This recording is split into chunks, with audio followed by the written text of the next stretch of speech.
切几段葱节，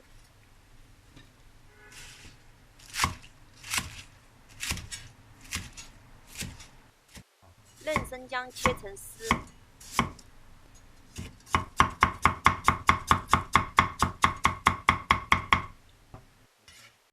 做葱爆肉丝。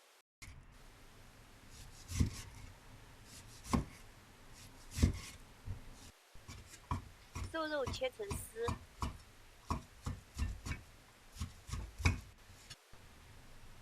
加入料酒、酱油、少许盐、1勺白糖、蚝油，抓拌一下，撒点芡粉、胡椒粉，拌匀，腌上10分钟。油烧热，油温要高一点。倒入腌好的肉丝，爆炒。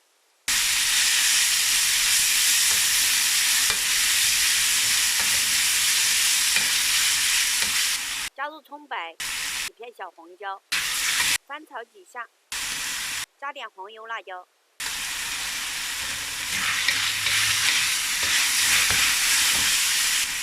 倒入葱叶段，翻炒几下，要快，千万不要把葱叶炒死了，失去了香味，即可出锅。葱香嫩滑的葱爆肉丝就做好了。